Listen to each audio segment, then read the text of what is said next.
कैकेयी प्रसंग एवं राम वनगमन। कौशल्या की दासी ने मंथरा को ताना मारा तो उसके दिल में मत्सर जाग उठा।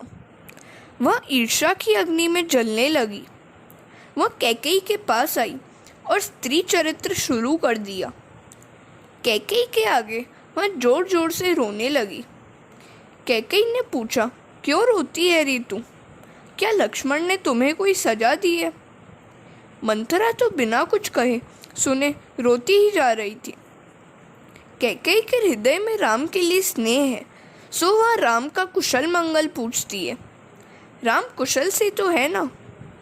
वैसे तो पति की कुशलता की पूछताछ पहले करनी चाहिए, किंतु राम पर अतिशय स्नेह है, अतः उन्हीं के समाचार पूछ रही हैं। मंथरा कहने लगी, हाँ, राम तो आनंद में ही है। आनंद में क्यों ना हो, कल उनका राज्याभिषेक होने जा रहा है। कैकेयी ने मंथरा से यह समाचार सुनकर उसे माला का उपहार दिया। कैकेयी के मन में अभी तक कली ने प्रवेश नहीं पाया था, किंतु मंथरा ने तो वह माला फेंक दी। सभी आनंदित थे, किंतु मंथरा तो बेचैन थी।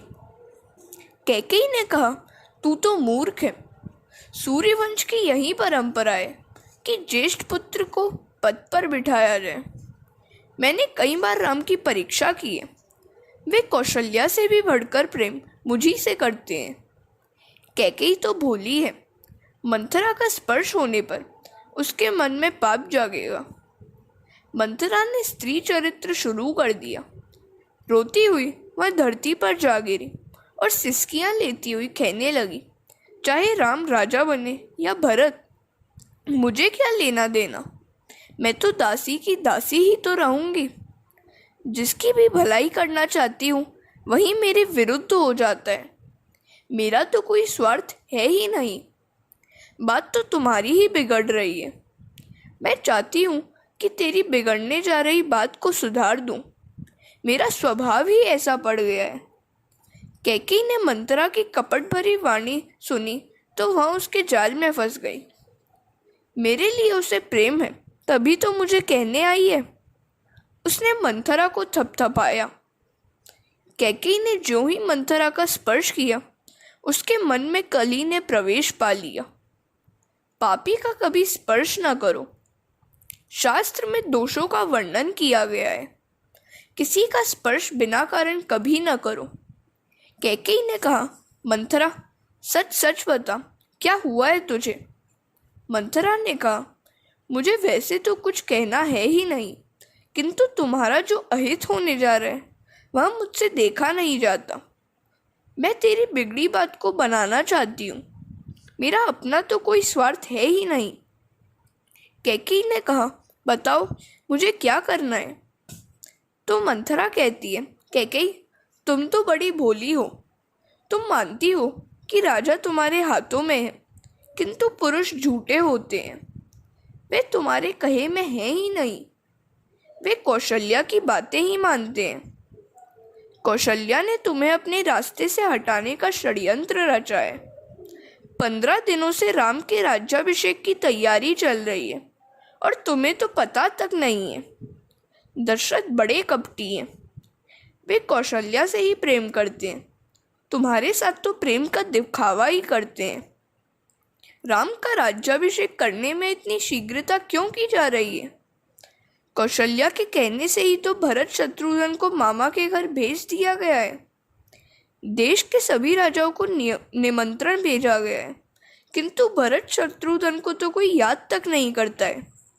तुम्हें तो कुछ खबर ही नहीं है, बस आराम से सो रही हो तुम। कैकेयी ने कहा, हाँ, तेरी बात बिल्कुल सही है। मेरा कोई नहीं है। तू ही बता, मैं अब क्या करूं? मंथरा अब भी विष उगलती जा रही थी। राम के राजा बन जाने के बाद तेरी कोई भी सेवा नहीं करेगा। लक्ष्मण को मंत्री पद दिया जाएगा और भरत को कारावास। तुम्हें कौशल्या की दासी बनना पड़ेगा। तुम्हारा रानी पद छीन लिया जाएगा। कौशल्या राजा को तुम्हारे अधीन रहने देना नहीं चाहती। मुझसे तो यह सब देखा नहीं जाता। कैकेयी ने कहा, मैं कर ही क्या सकती हूँ? 3 दिन से मुझे बड़े अशुभ सपने दिखाई दे रहे हैं। वे अशुभ स्वप्न उसके विधवा होने की पूर्व सूचना ही थी, किंतु वह समझ नहीं पा रही थी। वह तो इतना ही सोचती थी कि मेरे भरत की दुर्दशा होने जा रही है। मंथरा ने कहा, बाजी अब भी तुम्हारे हाथों में है। तुम्हें राजा से 2 वरदान मांगने हैं, वे तुम आज ही मांग लो। कैकेयी ने कहा, क्या मांगूं मैं? मंथरा ने कहा, एक वरदान यह मांगो कि अपने भरत को राजा बना जाए, और दूसरा वरदान मांगो कि रामचंद्र को 14 वर्ष का वनवास दिया जाए। वस्त्राभूषण का त्याग करके कोप भवन में चली जाना। जब दशरथ तुम्हारे इस रूप से कातर हो जाए, तब वे तुम्हें किसी भी वस्तु के मांगने का अनुरोध करेंगे। वे राम की कसम खाएंगे। बड़ी सावधानी से काम लेना। वे राम को वनवास देने के लिए वैसे तो तैयार होंगे ही नहीं, सो उनको राम की ही कसम से बांध लेना। भूपति राम शपथ जब करहीं, जब वे राम की शपथ लें तभी अपने 2 वरदान मांग लेना। हरे कृष्णा। कैकेयी वैसे तो बड़ी भोली थी, किंतु कुसंग तो हर किसी को बिगाड़ देता है।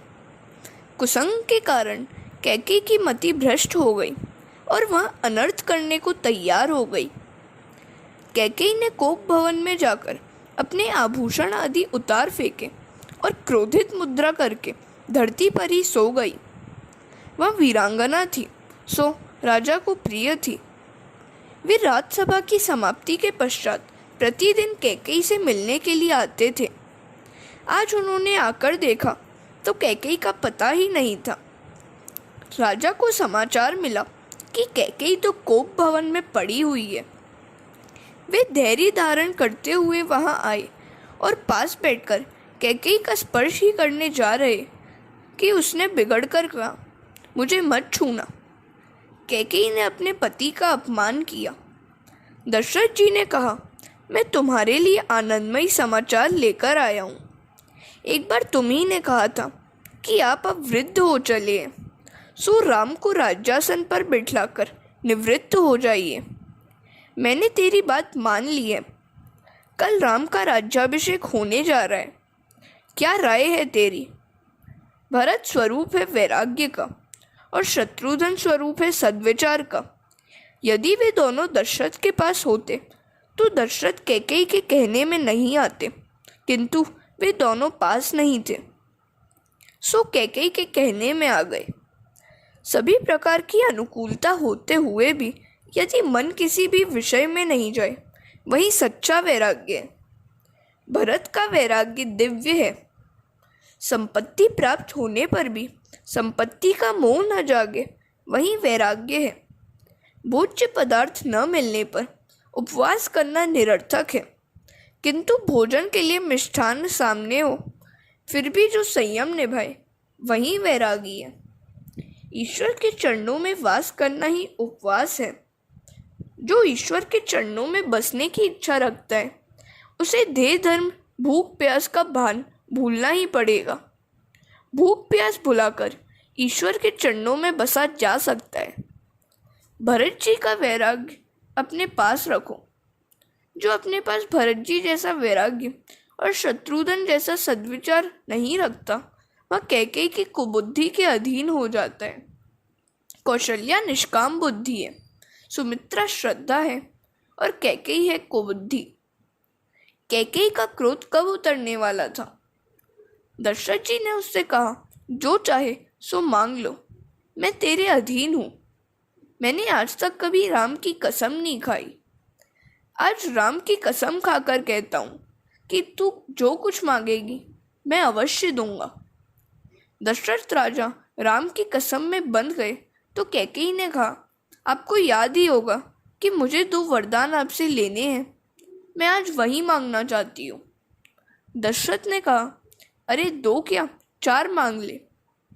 कैकेयी ने कहा, कहीं आप देने से इनकार कर दे तो? दशरथ जी ने कहा, रघुकुल रीति सदा चली आई, प्राण जाए पर वचन न जाई। मेरा वचन कभी मिथ्या नहीं हो सकता। जो चाहे सो मांग ले। कैकेयी जानती थी कि राम कल वन में जाएंगे, तो आज मैं श्रृंगार कैसे करूं?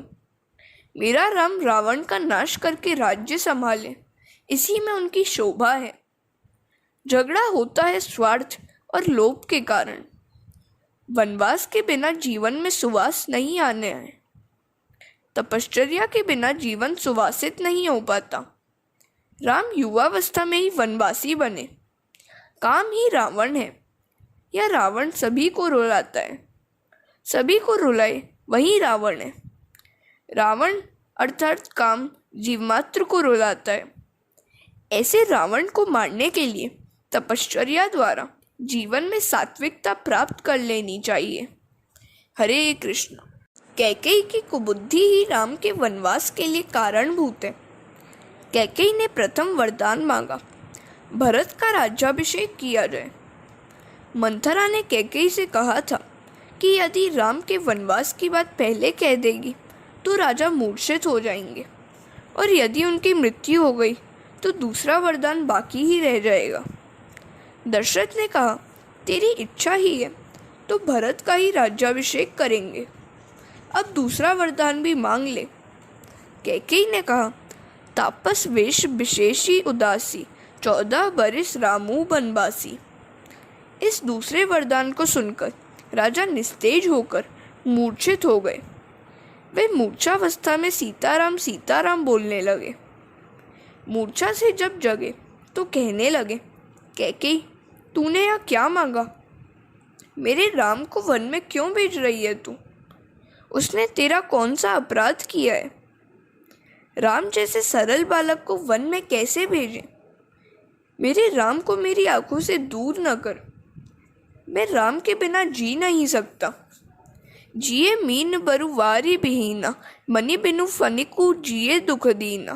कहूँ स्वभाव न छल मन माही, जीवनु मोर राम बिनु नाही। संभव है कि मछली पानी के बिना जी सके, या सर्प मणि के बिना दुखी दीन होकर जी सके, किंतु मैं साफ साफ कहता हूँ कि राम के बिना जीना मेरे लिए अशक्य है। मेरा जीवन राम दर्शन के अधीन है। अब मैं कुछ अधिक तो जीऊंगा नहीं। तुम्हें और मुझे लोग क्या कहेंगे?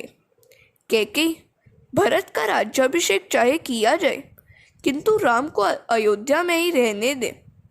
मुझे लगता है कि तुझे बिना कहे कि राज्याभिषेक की तैयारी की जा रही है, अतः तू गुस्सा कर रही है। किंतु सच कहता हूँ कि कौशल्या ने मुझसे कुछ भी नहीं कहा है। कैकेयी ने कहा, कौशल्या और राम कैसे हैं वह मैं अच्छी तरह जानती हूँ। आप अपने वचन का पालन करने से क्यों कतराते हैं? आपकी रघुकुल रीति कहाँ चली गई?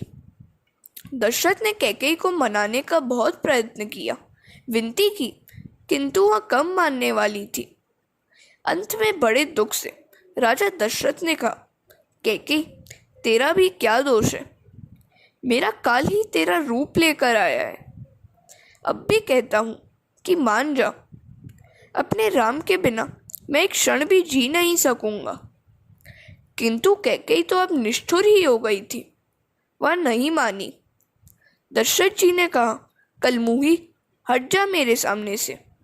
मुझे विश्वास है कि भरत कभी राजा बनने वाला नहीं है। 14 वर्षों के बाद राम ही राजा बनेगा। आज विधाता ही प्रतिकूल है। राम के राज्याभिषेक को देखने के लिए मैं जीवित नहीं रह पाऊंगा। राजा दशरथ भगवान सूर्य नारायण को मनाने लगे। आज की रात बस कभी समाप्त ही न हो पाए तथा राम को वन में जाना न पड़े। वे शिवजी से प्रार्थना करने लगे, हे शंकर भगवान, राम को प्रेरणा दीजिए कि मेरी आज्ञा का वह उल्लंघन करे और वनगमन ना करे। हरे कृष्ण। प्रातः काल हुआ। राम का वनवास आज से शुरू होना था। राजा दशरथ जगे ही नहीं। मंत्री सुमंत आए। उन्होंने कैकेयी के राजमहल में आकर देखा तो दशरथ जी मूर्छित पड़े थे। वे समझ गए कि कैकेयी ने कुछ कपट किया है। उन्होंने कैकेयी से पूछा, महाराज अब तक क्यों नहीं जगे हैं? कैकेयी ने गुस्सा करके कहा, मैं कुछ नहीं जानती। सारी रात राम राम करते रहे हैं। सो राम से ही जाकर पूछो। तो सुमंत ने राम के पास जाकर कहा कि पिताजी तुम्हें याद कर रहे हैं। राम ने कैकेयी के आवास में जाकर पिता की स्थिति देखी और कैकेयी से पूछा, क्या हो गया है मेरे पिताजी को? मुझे समाचार क्यों नहीं भेजा गया? कैकेयी ने कहा, क्या बताऊं मैं तुम्हें? अपने पिता के दुख का कारण तुम ही हो। मैंने उनसे 2 वरदान मांगे। वे पहले से ही वचनबद्ध हो गए थे। वरदान सुनते ही वे अचेत हो गए हैं। वरदान सुनकर रामचंद्र ने माता को प्रणाम किया और कहा, माता कैकेयी, तुम मेरे लिए कितना पक्षपात करती हो। मुझे वन में ऋषि मुनियों के सत्संग का लाभ हो और मेरा कल्याण हो, इसी हेतु से तुम मुझे वन में भेज रही हो। भरत से भी अधिक प्रेम तुम मुझसे कर रही हो। कैकेयी की निष्ठुरता की तो कोई सीमा ही नहीं। राम शब्द सुनते ही दशरथ जी की आंखें खुल गईं। राम ने प्रणाम किया तो दशरथ ने उन्हें बाहों में भर लिया। राम, मुझे छोड़कर कहीं न जाना।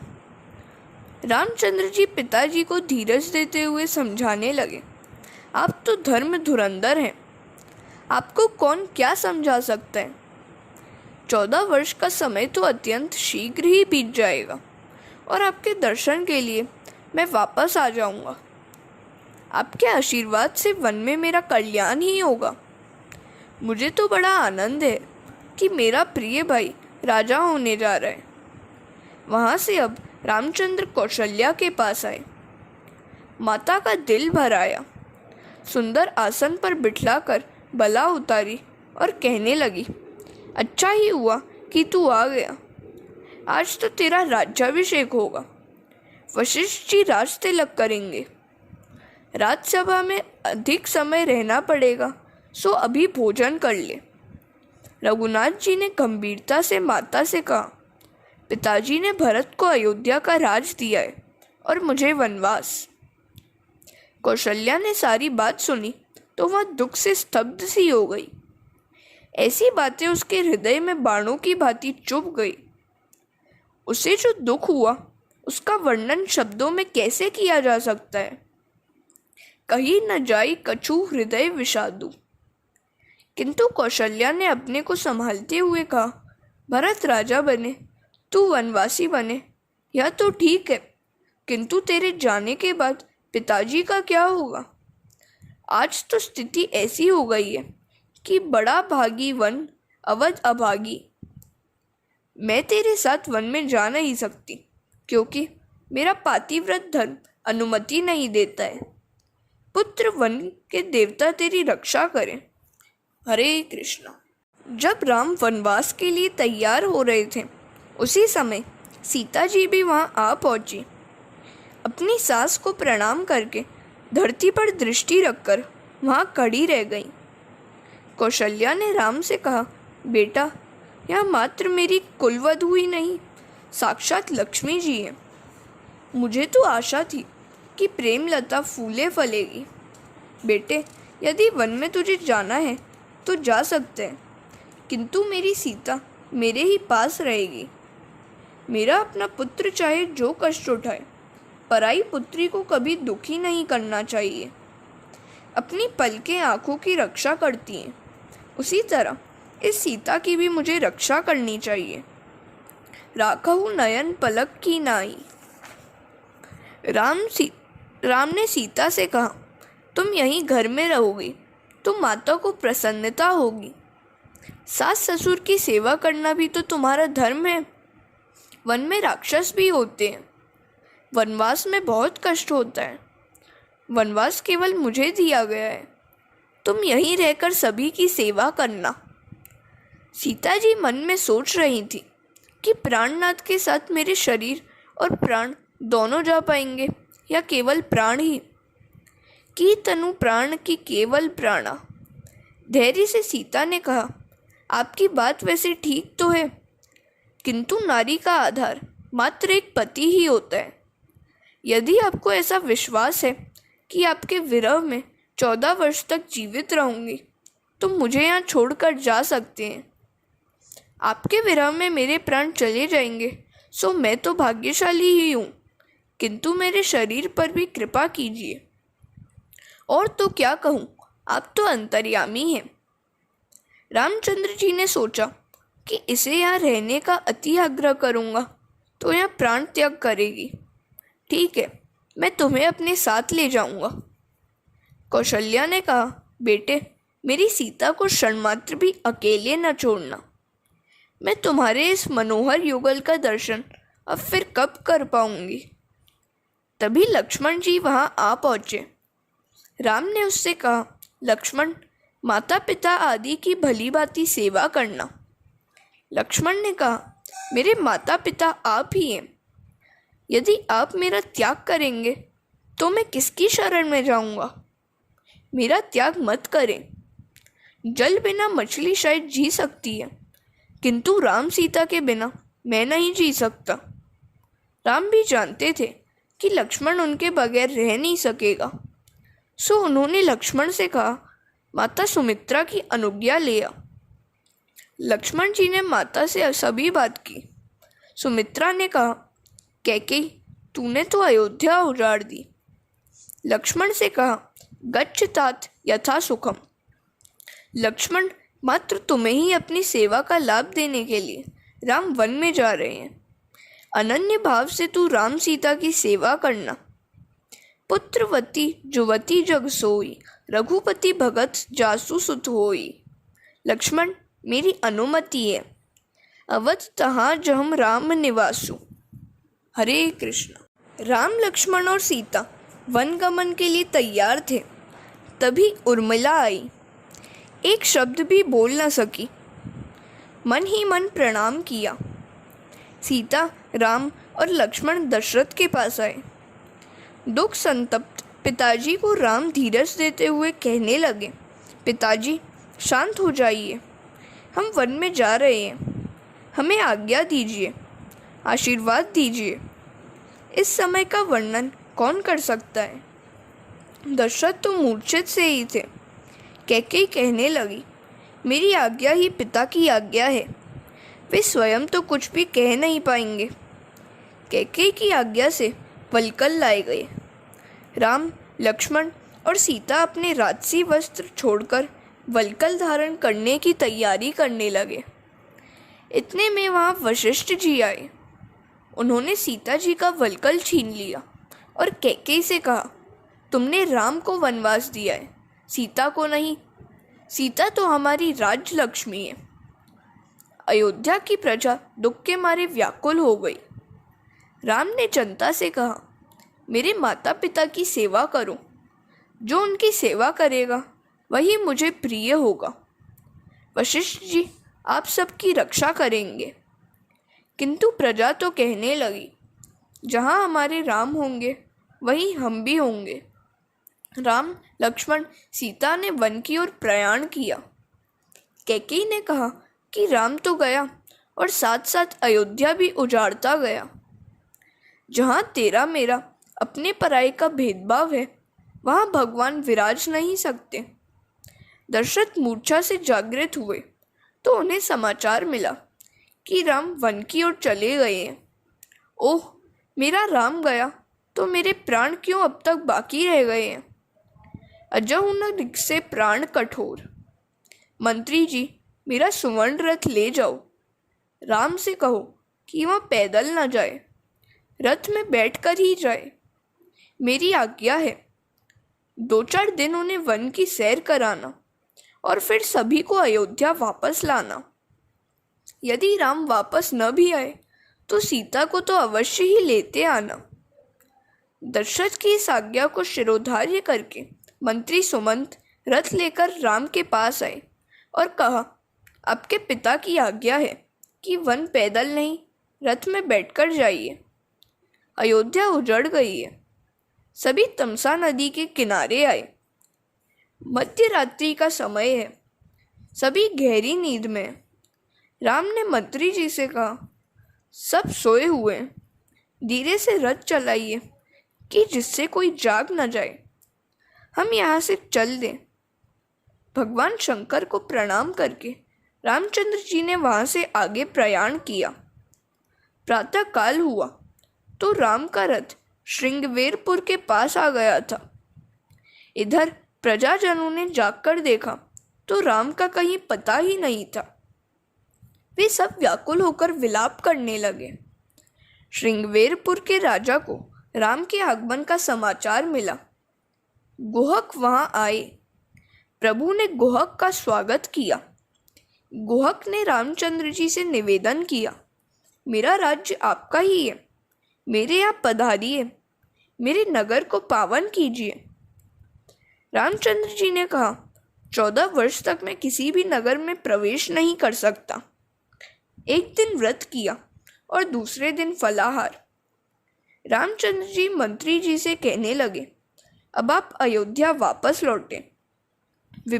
विपत्ति के भी समय में महापुरुष धैर्य रहित नहीं होते।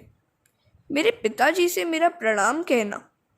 सुमंत ने कहा, सीता जी को तो मेरे साथ भेजिए। सीता जी दशरथ जी का बड़ा आधार होंगी। सीता जी ने कहा, मंत्री जी मैं नहीं जाऊंगी। मैंने जनकपुरी का वैभव भी देखा है और अयोध्या का भी देख लिया। मैं तो वहीं रहूंगी जहां मेरे पति को रहना है। सुमंत अकेले ही लौट गए। राम ने राजा गुहक से वट वृक्ष का दूध मंगवाकर केश में डाला और जटा बनाई। रघुनाथ जी तपस्वी हो गए। गुहक यह देख न सके और मूर्छावश धरती पर जा गिरे। हरे कृष्ण।